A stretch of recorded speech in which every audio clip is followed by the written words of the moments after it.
Guys, I'm just restating words that I said earlier because I'm seeing so many thrift shops or like Depop sellers on IG, and it just enrages something in me because thrifting has absolutely lost its purpose, guys. Like, what the hell? Ano, Like, sabihin mo ulit paano na kami mahihirap? Eh, di ba, ang purpose ng thrifting, ano siya? Second hand siya, mga hand-me-down siya. Mga clothing na ayaw na ng mostly mayaman, like, hindi naman nagdodonate yung mahihirap kasi mahirap. Ano, ang out of touch. Anyway, so ang thrifting ngayon is epidemic na siya, guys. Hindi, pandemic na siya. It's a freaking virus. Dati, nung hindi pa siya meta, like, yes, ang saya mag-thrift, ang mura, 10 pesos, skirt, G. Pero ngayon, yung mga reseller sa IG, totoo ba to?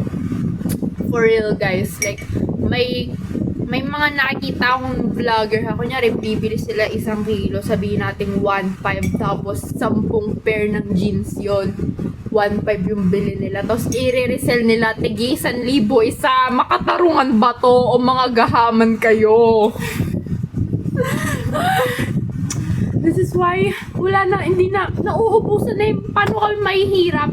Eh, di ba mga damit yan ng mga napaglumaan na ng iba. So, naisip na, idodonate ko kasi paano yung mahirap walang damit. Pwede nila bilhin for, mas mura. Pero, yung mga nabili, mayaman din. Tapos, nire-resell ng mas mahal. Ano susuotin namin? Basahan! Tapos sabi nyo, walang style yung mga mahihirap. Ano gusto nyo? Bumili kami ng mera?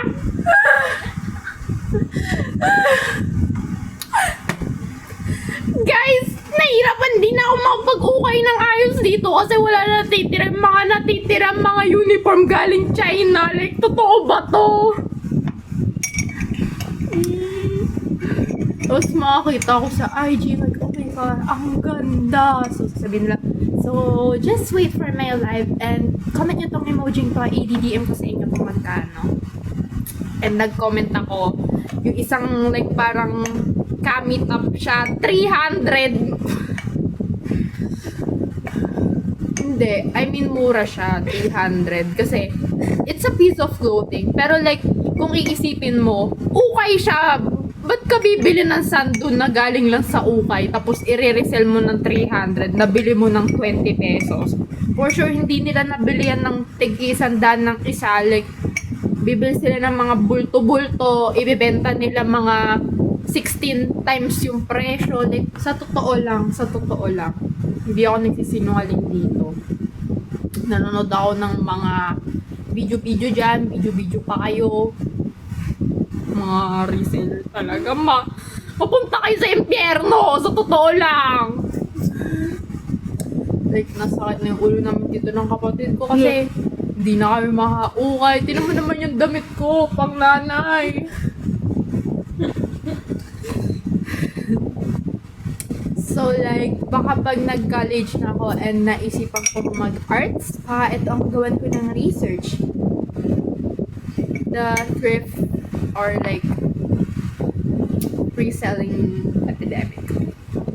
Like, watch out at magugulantang kayo sa mga sasabihin ko.